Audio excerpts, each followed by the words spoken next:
Hey guys, it's Dr. Justin Marchegiani here. Today's live talk is going to be on PCOS, Polycystic Ovarian Syndrome. What is it? What causes it? What can we do to help prevent it and to address it? So let's dig in. Before we dig in, make sure you subscribe. Hit that bell so you get my notifications. I do lots of live videos where I interact with everyone. So I love it. Again, this is on the fly. So look forward to providing some amazing information. So off the bat, what's polycystic ovarian syndrome? It's when you have many ovarian cysts. Ovarian cysts can happen typically due to a combination of androgens, high levels of androgens, testosterone, typically coupled by increased insulin or insulin resistance and inflammation. So we'll see ovarian cysts in a vaginal ultrasound. We may see increased androgens, acne, coarser skin growth. We may see low or even high libidos along with it. And typically we'll see weight gain as well, but not always. Sometimes you can still have more petite women and still have ovarian cyst issues as well.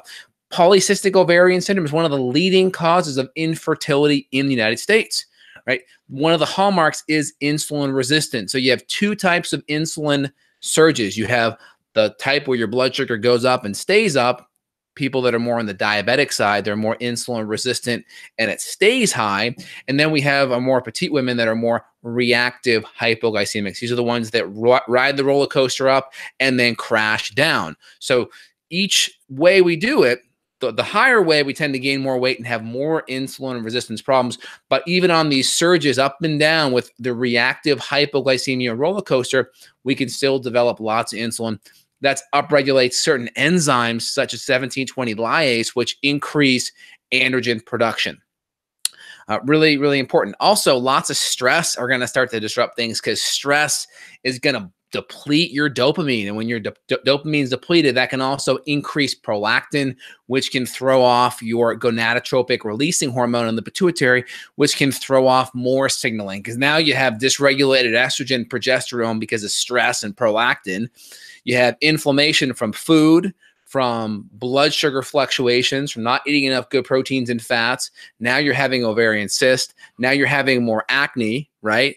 Now you may be on a blood sugar roller coaster ride. So your mood, you're anxious, skin issues, coarser hair growth, and then the end byproduct being infertile. And most of the time, your conventional doctor or endocrinologist will just say, hey, here's metformin for your insulin sensitizing compound. Here's a birth control pill, and let's call it a day. That's it.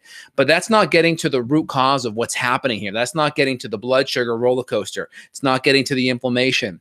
It's not getting to inflammation in the gut as well. It could be inflammation, emotional stress side. It could also be, lots of things going on with blood loss, because the more insulin resistant you are, the more your hormones are out of balance. Then you have the vicious cycle of increased hemorrhagic bleeding at period time, which then you lower iron levels even more.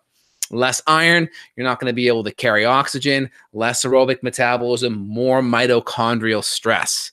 So what do we do here? So number one, you want to make sure you're working with a good functional medicine doctor that's kind of lining things up, because I'm listing out a bunch of issues, but when we're looking at a patient, we're going to be prioritizing and figure out which things to do first and what order.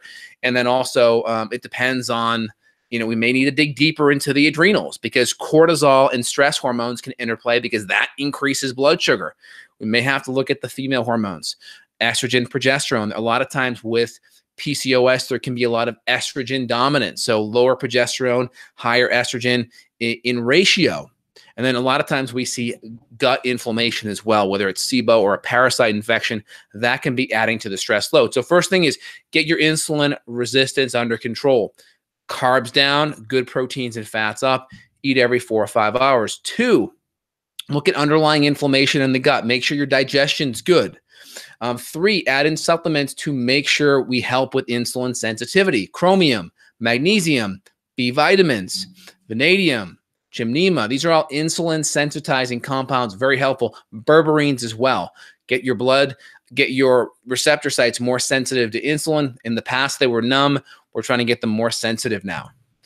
Number 4, look at your female hormones. Run a Dutch complete panel. Look at your day 20 progesterone and estrogen ratio. See where that sits.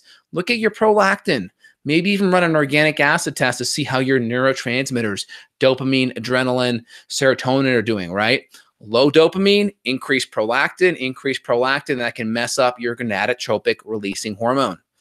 And I think that's a good place to start. So we have food, right? Good, you get the carbs and the insulin set, get the underlying inflammation set, work on insulin sensitizing compounds, look at your female hormones, make sure estrogen, progesterone dominance is under control. So those would be the top 4 things I would say to look at to make sure your polycystic ovarian syndrome issues are under control and moving in the right direction and healing. It's the #1 cause of infertility, so you really want to get on track with it. Conventional approach typically is going to be, here's a birth control pill, here's metformin, that's it. All right, I'm going to open it up for questions here for y'all. Let's dive in. Try to keep it onto the topic. If it's not, I may just skip it to get to one that's more on topic. My aunt deals with chronic fatigue and muscle weakness. She's been doing everything functional medicine. Nothing really worked. She now got a testosterone shot and all of her symptoms went away. Well, I mean, it depends. I mean, if she's suffering from low testosterone, it may make sense why she feels better, but I doubt the root cause is that. I guarantee you the symptoms will come back at some point. You got to get to the root cause of why those issues are there to begin with. Dr. J, when I get sick, first thing I noticed the veins in my arms went from large and very pronounced to very thin and small. Any thoughts? Probably just a stressed response. Probably a stress response. Adrenaline can cause constriction in the vasculature. It's probably what it is. Oh yeah, I'll write the topic in the future. Today's topic is Polycystic Ovarian Syndrome, PCOS. I'll definitely put that in the future. Bridget, can stress trigger lupus? My sister had MMR vaccine before going to Costa Rica. 2 weeks later, diagnosed with lupus. Yeah, I mean, vaccines potentially could be a trigger, right? There's some aluminum and there's some antigens in there. That could be a trigger.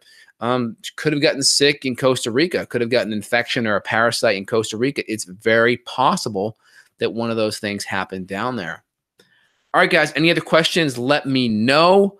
So just kind of highlighting the PCOS issue, super important, biggest cause of infertility. I see it in so many of my female patients. Is it normal to get dry skin, mostly hands and lips, about 45 minutes after a dense keto meal? Yeah, I mean, well, I guess it's possible. I would say make sure your stools look good. Make sure you're digesting your stools and you're breaking down your fats and you're breaking down your proteins. If that's the case, I would just keep an eye on that first. Make sure your gut's clean. Yoli writes in, thanks for your help, Dr. J. Hey, Yoli, you're totally welcome. Glad that we were able to connect today. Judy writes in, PCOS, have you seen a specific parasite or bacteria in common with a PCOS patient? No, I don't think there's any specific parasite or bacteria, but inflammation is going to be a major stress on the hormonal system, especially the female hormones, because guys' hormones are kind of just flatlined relatively, where women's are going up and down at certain times of the month. So it's like shooting a bullseye and the bullseye is moving, right? That's kind of how it is. So everything kind of gets magnified a little bit. But in general, stress and inflammation is going to put stress on the progesterone and the cortisol. And of course, those things can also surge up blood sugar as well. And that could potentially exacerbate more insulin issues. Man with a map, why do I get this hot head feeling after eating, followed by extreme fatigue and brain fog? Could be inflammation in the brain. The microglial cells, once they get activated in the brain, they can create cognitive issues. Part of inflammation in the brain is cognitive issues. And it's possible that the fatigue and the brain fog is setting in because of inflammation in the brain. Does that make sense? All right, hope that helps there. All right, guys, I'm going to jump on with my next patient here. If you have another question, I will dive in. If not, I'll be back tomorrow at 9:30 a.m. Let me just check my schedule real quick. Yeah, I'll be 9:30 a.m. tomorrow. I'll put up a YouTube live Q&A like tonight. That way, you guys can start putting your questions in now. Sarah writes in, why do women with PCOS have high testosterone? It's just the hallmark. It's just part of the pathophysiology. I saw a patient, though, right before this. I won't say her name for patient privacy, but she mentioned to me that she had no ovarian cysts. They did a transvaginal ultrasound, and she had no cysts, but high testosterone. And part of that could just be a blood sugar thing. Part of that could easily be blood sugar and insulin resistance. She had a history of being on birth control, so maybe that could factor in. Typically, birth control pills actually lower testosterone. That's why one of the major side effects of being on the pill is low libido. So, I mean, I think it's probably an insulin resistance kind of blood sugar issue. We'll keep an eye on it, though. Thank you, CW. Appreciate it. Man with the map writes in, what would cause brain inflammation, though? I'm on a strict anti-inflammatory diet. Well, I mean, if your diet's really good, that's awesome. Are you eating too much carbs at the meal? Are you eating so much at the meal where you're not able to break it down? So like you're eating so much protein and fat, you're not able to break it down all the way. How do your stools look? Are there undigested particles in your stool? Does your stool float or sink? I want to look there, and I want to make sure your gut's fully tested. And I want to know, is it every meal or is it just certain meals? And if it's certain meals, write a food log out of what those meals typically consist of to see if we can find any commonalities. Flea Bob writes in, is adrenal fatigue due to the body needing inflammation to heal and tells the adrenals to stand down? Or is the adrenal fatigue due to the adrenals fatigue by outputting too much cortisol? It's a combination of outputting too much cortisol and then the stress from the adrenals always being on, dysregulating the HPA axis. So the brain and the adrenals kind of aren't communicating. It'd be like you always wanting the AC on all the time to like, you know, like a 50 degrees or something, right? So your HVAC, your air conditioner is always on. And now you're flipping it the next day because you want the heat on to 100 degrees. So you're constantly ebbing and flowing with stress on your thermostat. And now when you start to put the temperature up, it doesn't go up. When you put it down, it doesn't go down because that system is so stressed and that communication is dysregulated. That's kind of what's happening with adrenal issues. You start off with the highs and lows of cortisol from stress and inflammation and blood sugar. And then that dysregulation starts to set in with our internal thermostat called the HPA axis. What's your opinion on chlorophyll as a supplement? In general, I would say chlorophyll is it's like iron with magnesium in the middle. So it contains really good magnesium, really good nutrients. I have no problem with it. I think it's good. Natural A2, is it safe to consume organic soy to balance premenopausal symptoms? I think you got to be careful with it. I mean, I use some estrogens that may be extracted from soy, but you got to be careful with it because it's highly genetically modified. It can have a lot of junk in it. If it's fermented, it may be okay, but you want to look at using specific herbs and bioidenticals if you're in menopause and make sure you're getting it tested. I'd be careful with that. And then M-Wave 2, I think is great. I have one of the M-Waves here on my desk.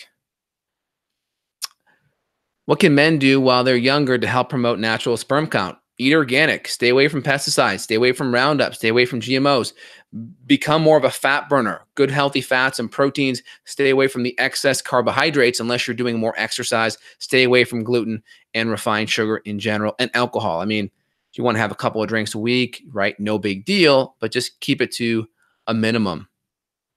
On brain topic, I often feel density and urge to massage the head, particularly the center top and forehead when I go into ketosis. 18 hours, no carbs. Is that common? Hard to say. Hard to say. That could be from other things regarding just stress or sitting all day. But I mean, I think if you feel the need and it feels good to kind of release some of these muscles here, I love a good cranial massage. One of the most relaxing things out there. Is there a gut connection with PCOS? Yeah, I talked about that in the video. Sarah, if you missed it, go check it out. But in general, increased gut inflammation, increased stress, your body produces more cortisol to deal with that inflammation. So of course, cortisol, adrenal stress, cortisol can be pulled from progesterone. Progesterone can then exacerbate estrogen dominance. And then of course, cortisol can also increase blood sugar in the process, thus exacerbating potential insulin resistance that may be happening because of it. Hope that makes sense. All right, any other questions, guys? I'll be back tomorrow at 9:30 a.m. Really excited. I'll pick a really good topic tonight, and we'll open up the talk with a really good topic. I got an awesome new camera, by the way. I'm going to be doing some sweet new videos in my new office downstairs. Got a Canon 80D. This thing is like a beast. I got a new mic and everything. So this will be like great for my YouTube, like, you know, pre-recorded videos. I upgraded to a Logitech Brio 4K webcam that I'm on now. So my live videos, I got good webcam. We got good sound here. So bring in high quality, good videos coming your way. Why is it that wearing cotton underwear always makes me have jock itch and irritated skin, but now with spandex polyester material, not as bad? I think it's the material. That material wicks the moisture off the skin. I like the Lululemon or like the, what are they, not the spandex, what do they call it? It's the stretchy material that the yoga pants are made out of. Not polyester. It'll come to me. But that material is really good at wicking and pulling moisture off the area. So it's probably just pulling the moisture off. That's probably what's helping. All right, guys, I'm going to jump on the line here with a patient. Hope you had a phenomenal day and you're enjoying the talk, and I'll be back tomorrow. Thumbs up, give me a subscribe. Go over to the Thyroid Reset Summit, thyroidresetsummit.com. Subscribe. We're going live in 4 weeks. Thanks so much. Take care. Bye.